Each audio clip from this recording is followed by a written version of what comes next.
Hello mga ka-agri, welcome back to my channel no. Pasensya na kayo, matagal-tagal tayo hindi nakapag-upload no dahil busy no. Ngayon mga ka-agri, i-share ko sa inyo yung bago kong project no, yung asula na yan. Yan. Nakita nyo mga ka-agri no na puno na ng asula yung face pan natin. Yan. Yan. Ito yung pinaparami natin ngayon para sa pagkain ng ating mga itik no or manok. Yan. Tingnan natin mga ka-agri. Siguro mga ka-agri, ang lapad ng ginawa yung fish pan na to, itong isang fish pan lang ay siguro nasa mga 40 square meter no, at saka yun siguro mga 20 square meter yung isa, yung maliit. Siguro nasa mga 60 square meter tong fish pan na to. Maliit lang siya mga ka-agri pero malaking tulong na to dito sa ating mga alagang itik no. Ayan, tingnan natin.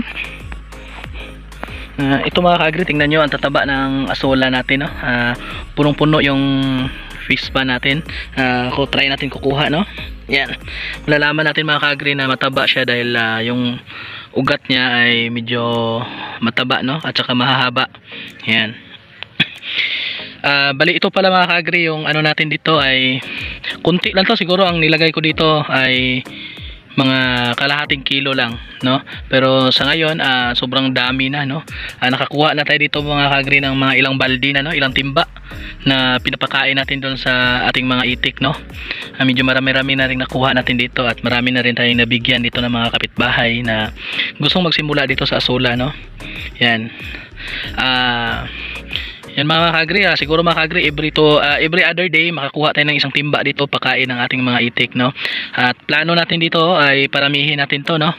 At atin tong gagawa tayo ng malaking fish pan dito. Yang plano ko diyan mga ka-agri, yung maliit ko na fish pan dito, ito mga ka-agri, yung maliit ko na to. Meron tayong isang fish pan no. Yan. Ito yung sabi ko mga 20 square meter siguro ang lapad dito no. Plano ko dyan mga ka-agri, palakihan to. Gawin ko dyan, ipararo ko siguro yan mga 2 araw no. Hanggang doon sa may ginawa natin kangkong, tinaniman natin ng kangkong no. Siguro aabot yan mga ka-agri ng mga 150 square meter no. At saka doon siguro banda, magpapagawa pa tayo ng fish pan doon pag may budget tayo. Purpose ko dito mga ka-agri, paramihin ko to dahil malaking tipid to sa ating alagang itik. Kasi itong asula, alam naman natin na ito yung tanim na mga ka-agri, ito yung pakain ng ating mga itik na high protein no. Mataas sa protina ito no.